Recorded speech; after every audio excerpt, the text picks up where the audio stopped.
हिजो हामी स्कुलबाट आउँदा हर्केले रौसी खाएर पागल चाहिँ गरे थियो। नाच्ने हामीलाई पिट्ला चाहिँ गर्थ्यो। बा तिमीलाई जति खान मन लाग्यो नि कहिले नखाऊ है। रक्सी खानेलाई सबैले पागल भन्छन्, हेला गर्छन्, काम भयो नि काम दिन्नन्, बुझ्यौ? ल ल ल कहिले पनि खान्न पिर्न मन।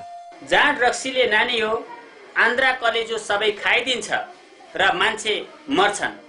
जाँड रक्सी धेरै खानेको दिमाग पनि बिग्रदै जान्छ। त्यसैले तिमीहरूले आफ्ना बाबुआमालाई जाँड रक्सी नखान भन्नु। तिमीहरूले पनि जाँड रक्सी कहिल्यै नखानु।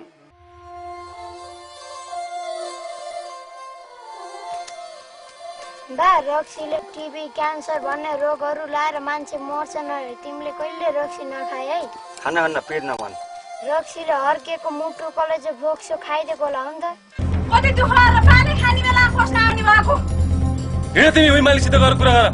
तँ जाँदा भन्नुहोस् त्यही म जाने त बोस्। ज्यादा नबोल। म दिन्न कति दुःख मैले पानी खाने बेला छ छ म दिन्न। कति दुःख पानी खाने दिन त खोज। ल फन थप दादा 3-4 दिनसम्म कहाँ गएको थिइस्? तल पढ्ने मन छैन? थप 100 चोटि उठबस गर।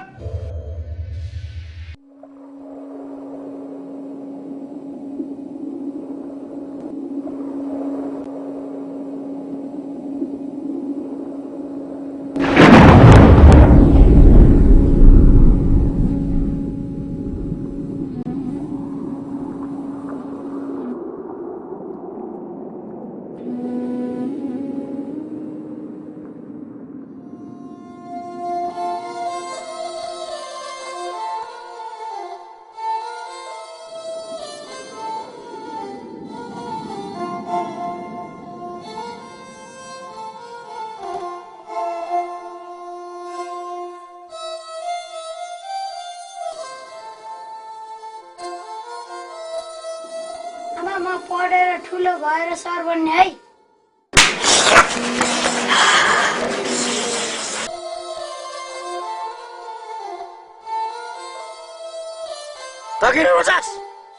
तिमीले मलाई रोनु ब्यागहरू के गरेछौ र?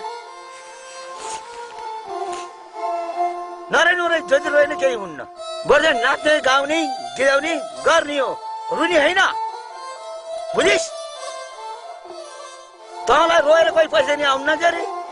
दिनदिनै स्कुलमा साथीहरूले कस्तो जिस्काउँछन्, सरले पनि जडियाको छोरो भनेर कस्तो गाली गर्छन्। नरे अब म रक्सी खान्न भयो,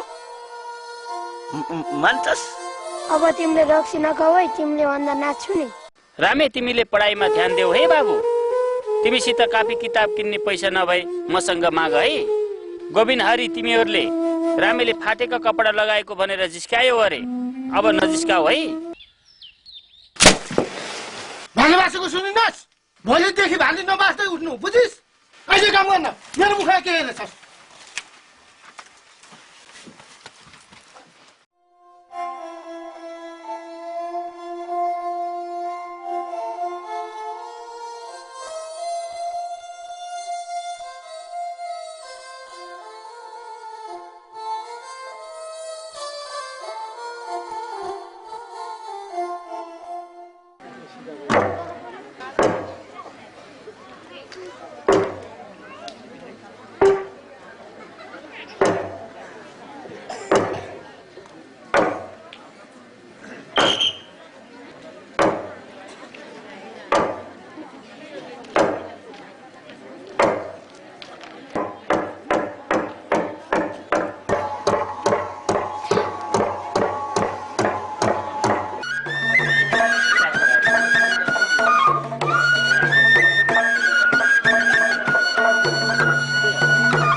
घोटे सागो मुहा नहेर आँखा सागा फोडिउँला बल्ल थाहा पाउला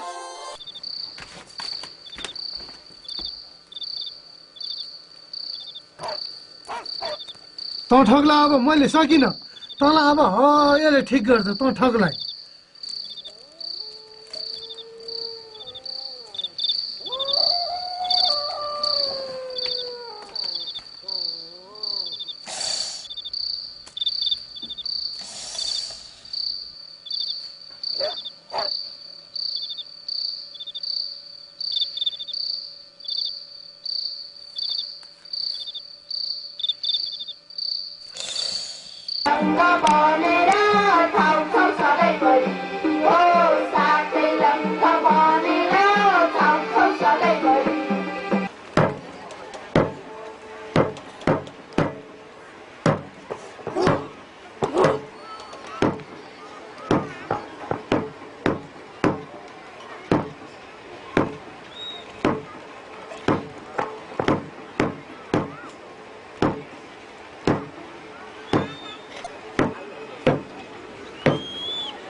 मालिकले खोजे हुनुहुन्छ मालिकले खोजे हुनुहुन्छ है तँलाई काम छोडेर नाच हेर्न जानुपर्छ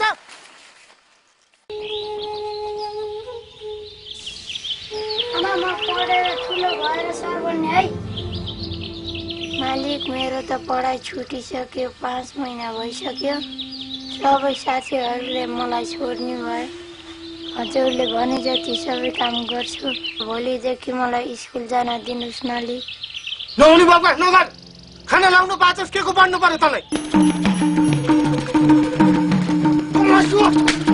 तँलाई भेटायो भने त्यहाँ खुट्टा भाँच्छु कि भाँच्छु त थाहा पाउनु तिमी बुढो भएर काम गर्न नसके पनि दुःख नमान है बुढो त सबै हुन्छन् के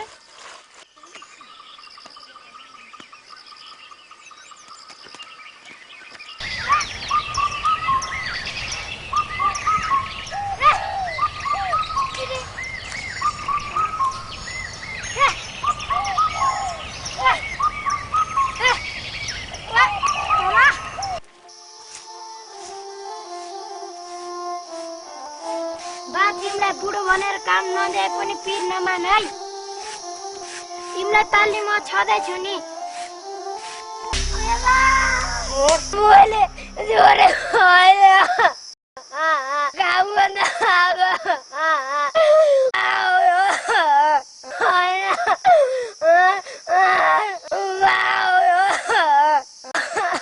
म काम गर्न म काम गर्न आयो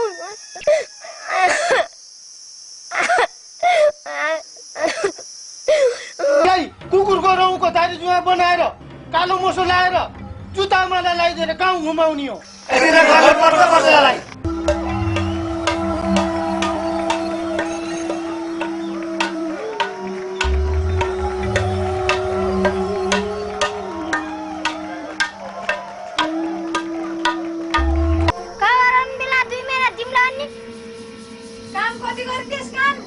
एक महिना त थप दिनुपर्छ थप दिनुस् धेरै नबोल मुख सुक्छ तिमीलाई अनि थाहा पाउलास् अब काम गर्न हामीलाई तँ चोर आउनु परे छैन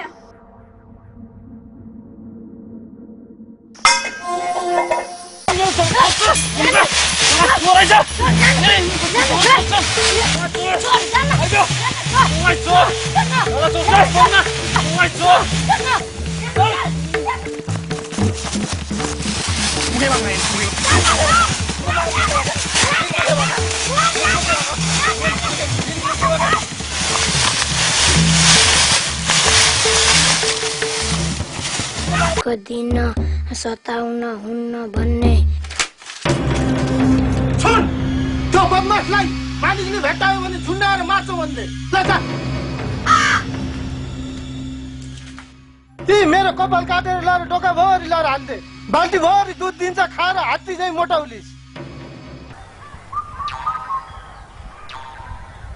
मसाला पारिस क्या अझ होइन अन्छस् बने गनाछ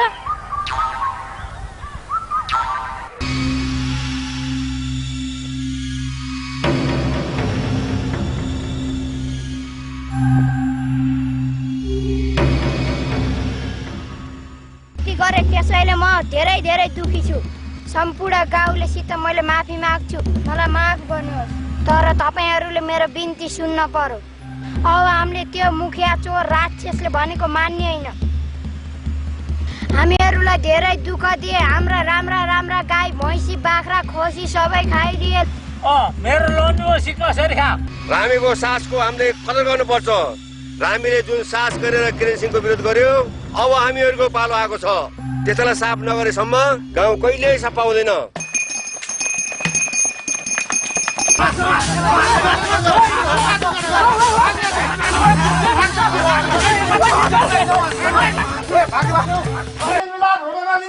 गाउँलाई यो जातको त्यो जातको, यो पार्टीको त्यो पार्टीको, यो धर्मको त्यो धर्मको मान्छे भनेर गाउँलाई फुटाएर आफ्नो पेट भर्ने, गाउँलाई भाग्ने यस्ता जनता मारा धोकेबाज सोचेर ठिक गर्नुपर्छ। जबसम्म यसलाई हामीले साथ दिन्छौँ तबसम्म हामीले धेरै अन्य धोका बिहोर्न पर्छ। हामी अब सब एकजुट भएर यस्ता धोकेबाज जनता मारा सोचेर ठिक गर्नुपर्छ।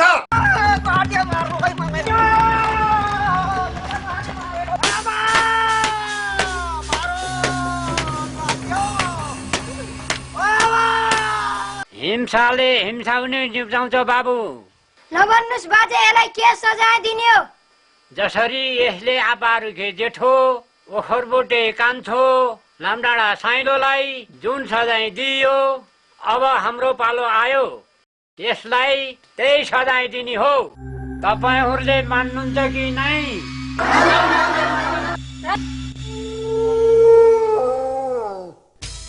तपाईको बोकु ल्याएर काटेर खाएर मोटा छ के एउटा ताउलो छ ताउलो। समात्ने भाज्य छ रामबहादुर। तपाईको मेरो घरबारी आज वापस हुनु पर्छ। धन सम्पत्ति खाइदिने हो खाइदिस्, तर अबदेखि तेरो शासनको अन्त्य भयो। अब त यो गाउँमा फर्केर आउने सपना नदेखेस्।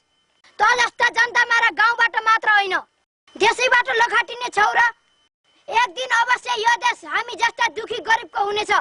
देशभर सुख शान्ति र न्याय फैलिनेछ। राजा